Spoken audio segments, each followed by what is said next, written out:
Hello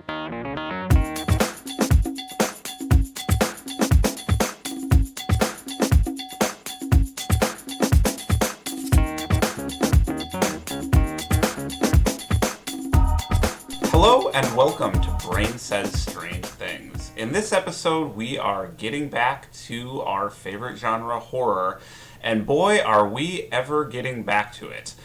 We are watching two very disturbing films, one very disturbing, both French, what we are terming and could consider French extreme horror. So there is no kind of hemming and hawing about what genre these films fall into. These are intense, incredibly violent, and rather disturbing horror films. The first one we watched was High Tension. This is a very well-known and well-regarded horror film directed by Alexandre Aja, who has gone on to have a pretty successful career in Hollywood, although I don't think he's ever made anything as good as this film, High Tension. The second film we watched was Martyrs, which is directed by Pascal Laugier. I'm probably mispronouncing that name. Very disturbing film. I had seen both of these before, but not for quite some time. So I rewatched them tonight after having not revisited them for many years. And you saw them for the first time. Mm-hmm. I've never seen them. Yeah. So the first one we watched was High Tension, which I'm guessing a lot of people who are watching this have probably seen. If you search like French extreme films, his is always one that comes up. So it's Alexandre Aja's High Tension will come up, yeah, for sure. So this is a pretty easy film to summarize because it actually has a very simple plot. This is essentially a home invasion movie. Two young women. We were kind of talking over the opening exposition, but essentially they're staying with one of her parents. Yeah, they're staying with one of the girl's parents out in the country, small town, rural community, never a good idea. And their home one night is invaded by this maniac, basically, this big kind of hulking, lumbering guy who proceeds to pretty quickly slaughter most of the family, kidnaps the girl, is not aware of the presence of the girl's... Kidnaps the family's daughter. Kidnaps the family's daughter, and then, of course, is not aware of the friend's presence, so the friend is able to kind of follow along and, from there on out, attempt to stay alive, to rescue her friend, and to overcome the killer. It's really a more extreme version of Halloween. It's probably what John Carpenter's Halloween and a less extreme version of Texas Chainsaw Massacre. Yes, it's kind of like those two movies. But the story is basically, I kept thinking of Halloween. I'm like, the killer has no motive. The boogeyman. Yeah, well, for the bulk of the film, the killer just seems to be the boogeyman. No motivation, comes in, and I really liked that about the movie. Mm-hmm. There is a twist at the end of this film, which I actually had completely forgotten about. It had been so long since I've seen this. That's weird, because it's a big twist. It is a big twist, and I want to talk about it, but I also don't want to make too much of it, because I think movies with surprise twists at the end, sometimes that ends up being all that gets discussed about the movie, and it's kind of whether or not the rest of the film is any good or not is kind of thrown to the wayside. I don't know, any discussion I've heard about it doesn't reveal it. I went in totally That's fresh. Good. That's good. Yeah. And it is a good twist. It is genuinely surprising. I didn't see it coming. Not that would have been the end of the world if I had. And it was cool. It enhances the story. So yeah, you seem to enjoy this film. Well, I won't say that I wasn't surprised by the ending. You weren't. No, I'm not going to say that I wasn't. But it was one of the things that ran through my head when I was watching. Okay, you thought that might be a possibility. I ran it through as a possibility, and I was like, this could happen. So when it did happen, I wasn't really that surprised by it. Kind of like a lot of the things that add up, I feel like you're just going to have to talk about it. Okay, well, I won't say specifically what it is. Well, let's go ahead. I mean, this is kind of our model on this show. We do deep discussions, so rather than talking around it, why don't we just say what it is and then we can discuss it. So if you haven't seen High Tension, stop now, go watch it, come back and watch this podcast. But so the twist in this film, and this happens really late in the movie after a very good, well-constructed thriller, it is revealed that the daughter's friend, who has been trying to rescue the daughter of the family and overcome the killer, is in fact herself the killer. And the big hulking male, guy he looks like a big old TV repairman or something. Right, was just a figment of her imagination / multiple personality, that kind of thing. We've seen this sort of thing in horror movies before. That's not crazy original, but that is essentially the twist. And that comes really close to the end. We realize that our hero is, in fact, also our villain. Describing it, I think, does the film a disservice, because it does sound like kind of a horror movie cliche, as does the entire plot of this movie. It really is about the craft of the film. Well, that's one thing that I liked about it, is that you can kind of not like it as a whole and like parts of it. Yes, which is true of any film. Or you can like... well, not necessarily, though, because some things can just completely ruin it. Like, that could have been that could have ruined it. I noticed the way that the main bad guy, when you think it's the guy... Yeah, the guy, the male killer. The way he's acting is really cool and creepy. But it kind of stands out. So immediately I was on guard. And I was like, why is he acting like this? Mm-hmm. I know they weren't really going to reveal who he was, and I thought that was kind of creepy. And I liked that. Yeah, I was like, I like this. But he was kind of like a well-trained hunter. When he comes in the room, he's like feeling the sink if there's water, so he knows someone's in the room. It's almost like that guy wouldn't be doing that. Okay. Unless something weird went on. And I also thought it was cool that he didn't really care what kind of mess he was going to leave behind. I like that part, because you kind of think like he's going to have to do some sort of cleanup, or he's going to get caught. But it was all about just this is his killing spree this night. So that's what happens. He was probably going to get caught that night, but this is kind of what happens in this. That's why it's kind of like Texas Chainsaw, where it all kind of happens in one 24-hour period. And then there's parts where he's in the gas station, and he's just clearly he kills the attendant in front of like the security cameras. So it's like it's pretty obvious that he just doesn't care about anything, and it's kind of I don't know. I was starting to picture him as like some sort of mythical kind of something character. otherworldly was going on there. That's what I think. That's when that theory ran through my head. Well, good on you. I was when he was in the gas station. Maybe it's because it was like something that you don't see in horror movies very often, because usually they cover their tracks, and he was just kind of blatant about it. So maybe that kind of threw me on guard. It wasn't like the whole time I was like, that's it. Yeah, but it was like one of the theories that had run through my head. Okay. But, then ultimately, after that's revealed, it's like that's a good movie too. Once she's running from her friend who's trying to kill her, that's a fun movie as well. Yes. When she's chasing and there's after not much more of it after that point. I mean, the bulk of it, it's pretty much an extended version of the end of the Texas Chainsaw. Chasing her down a road, the sun's coming up, you're reaching the end of the story. Some poor innocent motorist comes by. Some guy drives by and his car stops working. Yes, because they're in a horror movie. Yes, so you have all those tropes, but it was still fun watching the dude chase after her with the giant chainsaw. Yeah. I mean, what more do you want? Well, it wasn't a chainsaw. It was like it was like a motorized buzzsaw. Like a buzzsaw, buzzsaw. Something like that. Buzzsaw, very cool. And there's nothing cooler. So that part was cool. Yeah. But then right before that, when you're thinking the girl is the hero defeating the villain, there's nothing cooler when she's rolling up that spike. Oh, yeah. With the barbed wire over it, about to kill him. I was like, fuck yeah.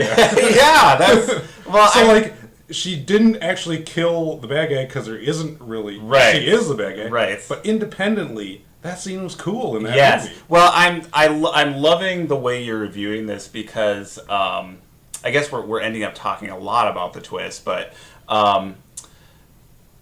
one thing that bugs me about when other people talk about movies, I'll be, say a horror film or a film that has a twist ending, and I'll ask them, well, what did you think of the movie? Oh, I hated it. I saw the twist coming a mile away. It's like, Well, yeah, but there was like 2 hours of movie there. Yeah, I don't like that. I don't like that that the only thing that the movie hinges upon? I mean, it can make a movie worse. It can make a movie better. It can surprise you and not surprise you. But whether or not it surprises you or not doesn't negate the hour and a half that led up to it and a half hour after. It's just, I never understand that. So I don't like when people treat movies as like a game. A game or a puzzle. Like, solved it, done. Yeah, it's not one of those like fill-in-the-blank games they play before the movie. So I'm glad, like, I didn't necessarily see it. Well, I guess I had seen it before, but I completely forgot. It was new to you. I didn't see the movie coming, or the twist coming, and you kind of did, but we both agree, irregardless of that, this is a well-done movie. Before the twist, what I was thinking about, I was really enjoying the simplicity of it and kind of just how basic it was, and it just got right into the story, and I kind of was enjoying that there didn't seem to be anything unique or a twist or turns, and I was thinking, this is not only just a really well-constructed thriller, and the movie is called High Tension, and indeed you are kind of on the edge of your seat the whole time, but it's also a really good calling card for Alejandro Aja. There isn't much story here, but it allows him to show, hey, I know how to build tension, I know how to establish mood, I know how to set scene. It was just this perfect... Sometimes I like when movies have simple plots because it allows you to focus on things other than the plot. I thought that, I think Quentin Tarantino saw this before he made Death Proof. I was getting a lot of Death Proof. Okay. Especially when she starts chasing after him in the sports car. Okay. Or following him. Right. She wasn't chasing him at that point. Well, and there's definitely... The music kicks in. She's on a mission now. I mean, There's definitely that turn in the story where she goes from victim to, ass-kicking hero. But of course, that's a natural outgrowth of the whole final girl phenomenon. I think there are homages to Halloween in here, and some of. Oh yeah, when she's in the closet, she goes into that closet with the kind of white, almost I don't know what to call it, Venetian blind. Type, the blind type thing that is very famous in Halloween, but a much more violent end result here. So this is a very bloody movie. I don't. It's interesting that you said this one comes up in discussions of French extreme horror, because it is really violent, but I wouldn't put it in the same camp of movies like Martyrs, which to me have some intensely disturbing imagery and push the violence about as far as you can push it. This one basically followed the tropes of a typical slasher. The gore was amped up, but it wasn't... I don't know. Do you know what I mean? It wasn't... I do. I think I know what it is, too. I think it's that the extreme ones seem to, hang on it more. Well, yeah, they build more explicitly involve torture. I guess maybe torture. It doesn't necessarily have to be torture either, though. But it's just kind of hanging on it. And I always think in these ones, in extreme French extreme movies of any kind, is where even all the emotions are bubbling up. They're people are in tears and they're mad. They've got all the emotions going all at the same time. A lot of close-ups. These all have those in common. Okay. They're intense. Yeah, they're more intense with that. Yeah. This was like a slasher. It is violent, which I suppose is kind of the only thing that could make it extreme. Is that it's just violent. That's what I think. The violence doesn't last long. They don't linger on it, but it is shocking. They do at the very end when he's killing the guy with that buzzsaw. They linger on it, and the girl is basically just red, covered head to toe in blood. But that stands out because the rest of it was not quite like that. Yeah, but it was bloody. I mean, it was bloody. It was bloodier than a regular. I'm trying to figure out how to talk about it. I mean, the thing is, gore fans will not be disappointed in this movie. They will quite enjoy it, but there's a lot more to it than that. It's not just, hey, here's a bunch of gore. There's a real movie. There's more of a craft, maybe? Oh, there's definitely a lot of craft here. Yeah. So this is because there's even deaths that take place off camera too. They kill a child off camera. Yes, thankfully. Or I feel like an extreme. Well, I know, but I feel like an extreme would kind of obviously push the bounds. And this really does. It really does kind of skate the line a little bit. It's violent enough to be considered intense extreme horror and provide that experience. But you're right; it doesn't linger. It almost seems like it's a French horror movie cleaned up when it was brought over to America. Almost, I wonder what they edited out. Oh, out of the American. Yeah, we Yeah. watched the French cut, so there is some apparently editing in the American. I've probably only ever seen the French. Like, who would rent this movie and watch the edited version? Like, Yes. it's like I want to see High Tension, but I don't know if I just like. I want to see just mild tighten it up a tension. little. Yeah, just like clean it up a little bit, So. But anyway, this is just an entertaining horror film. You get distracted by like. This actually happened in both movies. Okay. So this might be like a thing. But Yeah. I never noticed it before, but the little speed up stuff. Was there a lot of that in this movie? Kinda, like, I remember one In which where in High Tension There was a lot more in High Tension. Was there? Yeah. Okay. I guess it obviously didn't distract me that much. I remember when she was up in the bedroom and the father was killed downstairs, and they the camera moved super fast down the stairs. I remember that. She's in the gas station and she goes through like one of the cabinets and it goes really fast. Oh, okay. When the car crashes, when she's getting out of it, and she's okay. kind of like weird. I always don't know if associate that's- that with 28 Days Later. I think that's the first time where I really noticed that technique used a lot. That kind of like sped up camera. Yeah, I guess it's not like shaky cam. It's like No, but just that where they crank the film, and they it just moves a little bit faster. That's in like all movies now, or it was for a while. It seemed like. But this is like almost like done really deliberately. That kind of calls it out and makes it look a little unreal. Maybe that's what they were going for. I don't know, but it was in both movies. So. Okay. I don't know. So maybe that was. I found that a little distracting. Okay, yeah. mine are great. Okay. Okay. That is like my only complaint about Yeah, it. it's just It was a short film. It was kind of like a good little story. It was like Halloween. It was like a good little ghost story, kind of. Yeah, this was a good one. No ghost. So, and this was kind of I thought a really perfect double feature. These two movies are just really neat to watch back to back. I want to be careful saying we had fun watching the second movie. Anything else you want to say about High Tension before I transition to Martyrs? This is definitely the kind of movie I think of when you propose you wanted to do like French extremist horror or just intense horror movies. This is definitely one of the movies that I thought of, and this is the type of movie that I think of. For a while, there were a lot of these kind of films showing up in American cinema. Usually they would be referred to as torture porn, and this could definitely be in that category. But I think this is a real movie in the way that some of those other ones aren't. But it is disturbing. This is for hardcore horror aficionados only. So, Martyrs.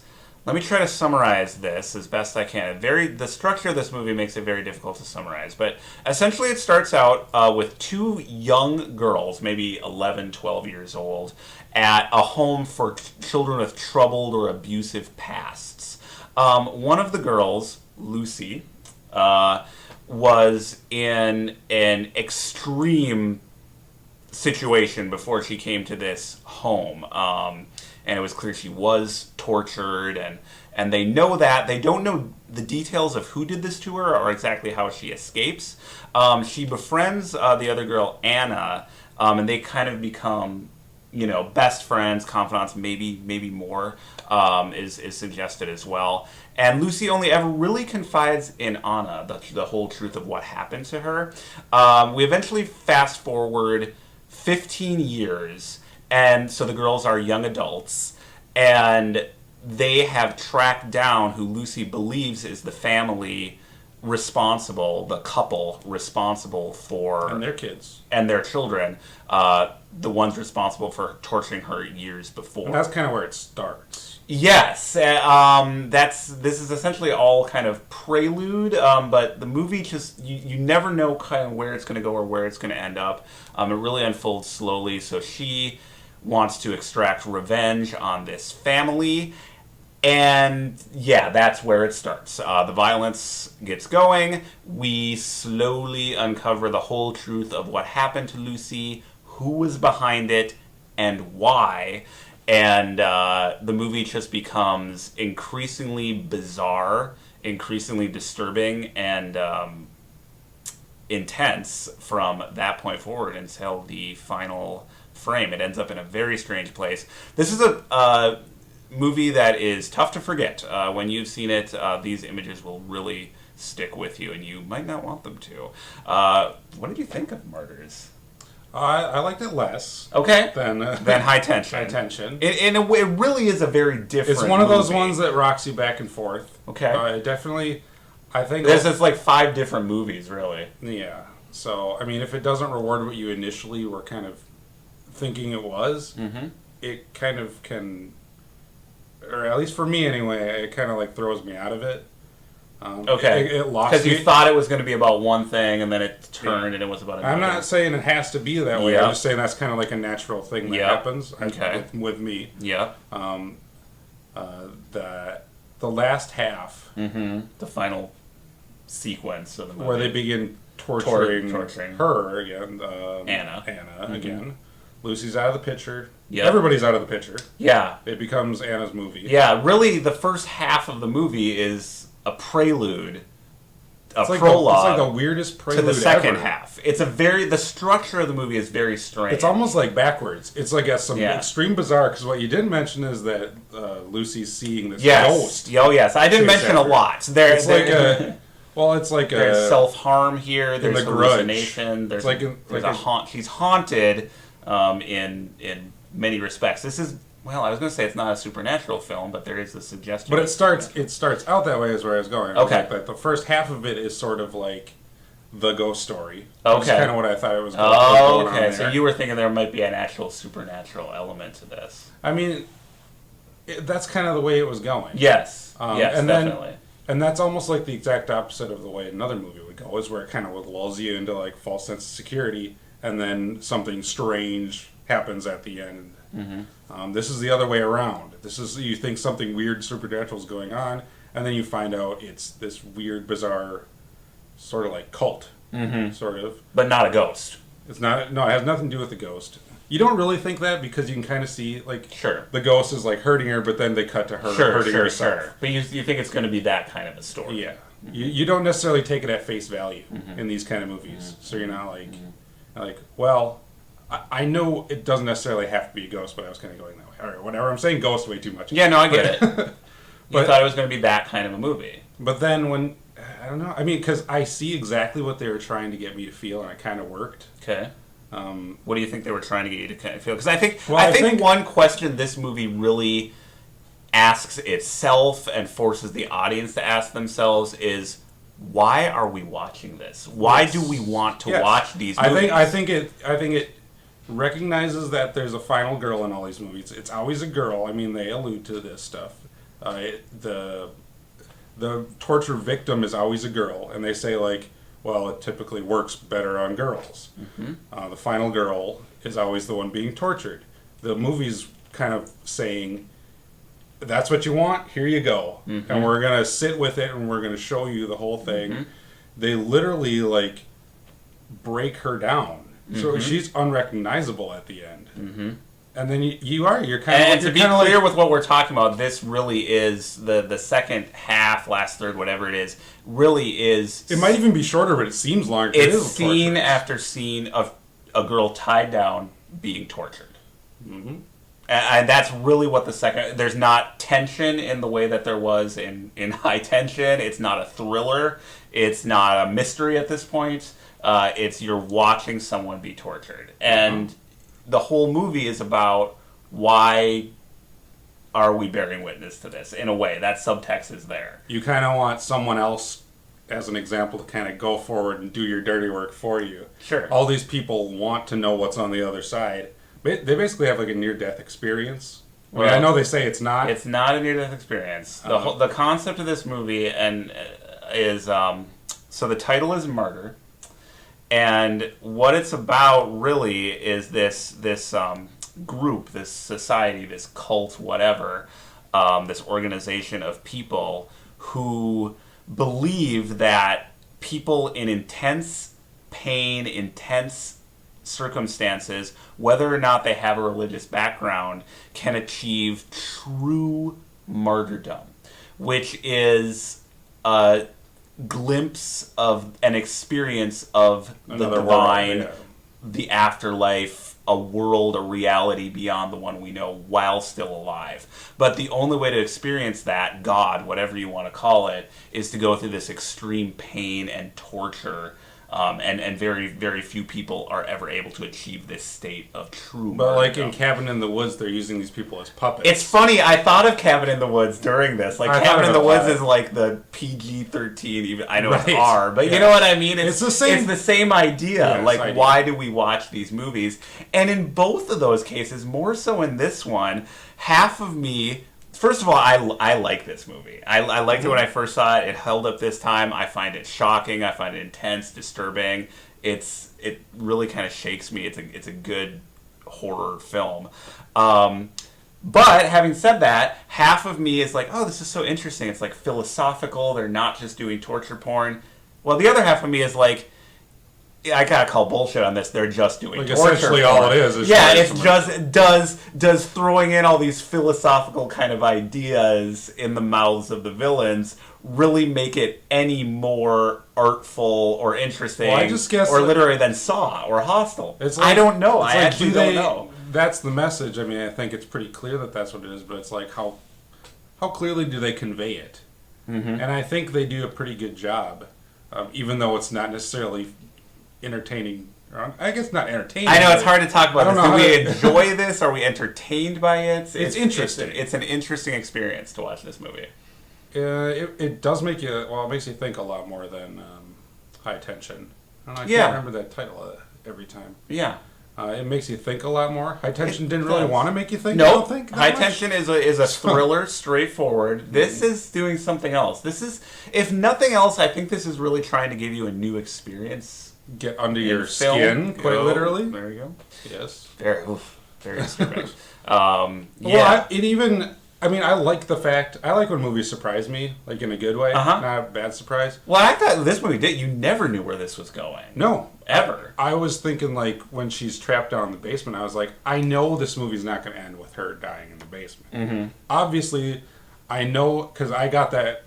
I understood that that's what they're trying to do: throw it in your face and kind of extend this and basically show every little bit of it. They don't show anything else outside of it. They just show them torturing her, like in cycles. And Yeah. there's like 9 feeding scenes, and there's like Yep. the guy comes in and punches her. Did you find that part a little boring? Yes. I did a little bit too. Once I it was hit that, I tired was as like, well, so I don't know if okay. that factored into it, but Yeah, I a did. little bit. But then I felt like it got interesting again. You know.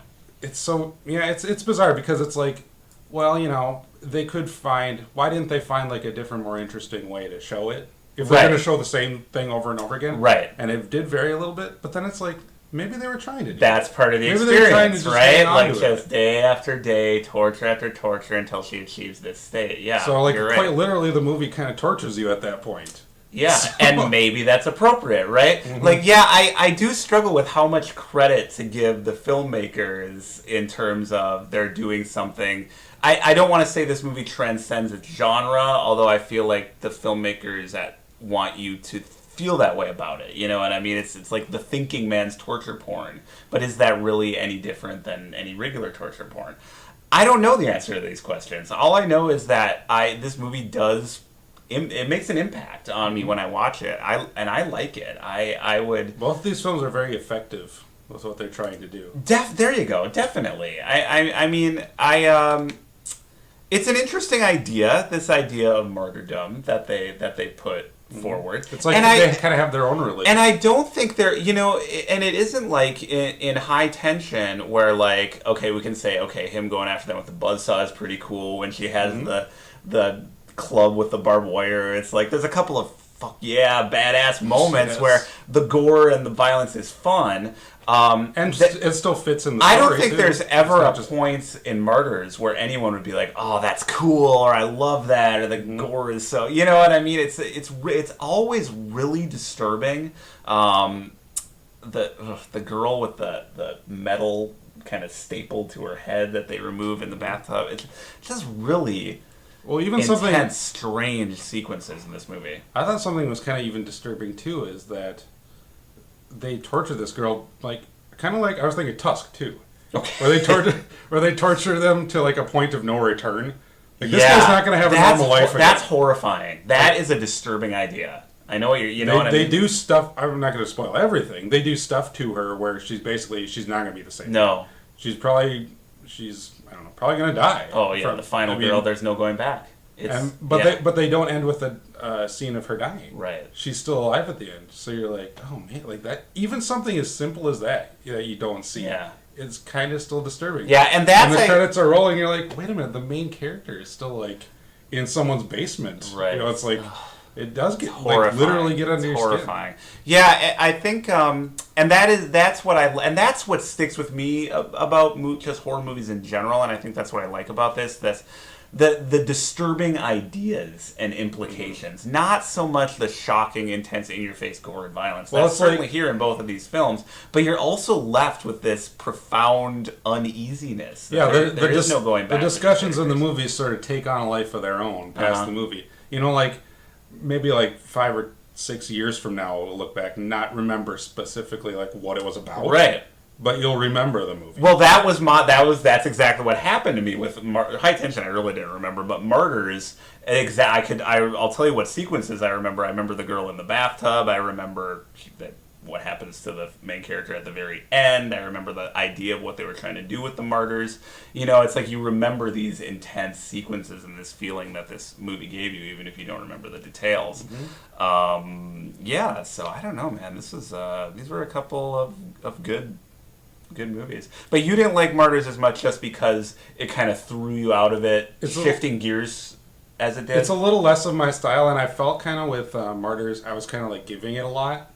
Really? Which again, this is kind of like, I think probably what they wanted, but it maybe doesn't work for me to be like, I'll watch High Tension again. I don't know if I need to see Martyrs again. Yeah. I think I got it. Yeah. I felt like I was kind of like giving it a lot during the movie, like okay, I'll forgive, or I'll go along with this a little bit. Okay. Or I'll sit here and wait, but you better make it worthwhile. Okay. And some of the stuff wasn't, I don't think. Okay. I think the big message, I mean, again, the same thing. I don't want to say it was predictable, but the reveal is kind of like, yeah. What do you mean? Do you mean the very end of the movie? The motivation of the cult. Okay. It's kind of like, yeah, I get it. Like, it's not that. I don't know. It's not that amazing of a concept. No. I couldn't come up with something like that, but I mean, it's right. it's like, I don't know. But there's enough disturbing things like I was talking about at the end when she's still alive. It's like little things like that kind of creep you out a little bit. Yeah, I think High Tension is like more of a straightforward, very straightforward story, but well done. Yeah. I think with Martyrs, everything. I think they're both well done. I think we both like them both. I actually would probably prefer Martyrs a little bit. They're both really different movies in their way. I guess for Martyrs, for me, I hear what you're saying. For me, for whatever reason, everything kind of worked a little bit more. The disturbing sequences worked a little bit more. The violence worked a little bit more. And also I did kind of like the ideas that it threw out there about the ideas of martyrs and martyrdom. And, there's part of me. I'm not saying they're bad. I think they're kind of like purposely left kind of simple. To kind of generate discussion. Yeah. So, which is great. Which is a great way to leave a movie. Which is what this is. And I wondered if they would have done an American version of Martyrs. I can't believe they haven't done an American version of High Tension. High Tension you can basically just shoot with American actors. Mm-hmm. Martyrs, I wonder. I wonder if the shot would have been the same. If you know what I'm saying? Like that we never knew. There's a lot of ambiguity there, and Americans don't like ambiguity. But these two Americans like these two films, so I'm glad we watched them. Me too. And I think this was a really. They're not usually my cup of tea either. Yep, we don't. I don't really love the kind of torture porn, kind of extreme, in-your-face stuff. But these ones were two good ones, and it's just, for the reason any film is good. The stories were good, they were well-crafted, well-acted, and they gave you something to think about and talk about, especially Martyrs. Mm-hmm. This is a great double feature. So we're just past summer here, but, horror fans can start getting excited about Halloween. So this might be a good double feature. We'll be back with another Ninja Turtle review. Yeah, no. We will definitely do one in October for the big holiday. But anyway, we're getting way ahead of ourselves. But I think that wraps it up for this episode. Yep. So check out High Tension and Martyrs. And listen to Bret Easton Ellis. Yes, a very good podcast, which generated the idea for this episode. Anyway, we will be back soon, and we thank you as always for watching. We'll see you soon. Bye bye. Thank you.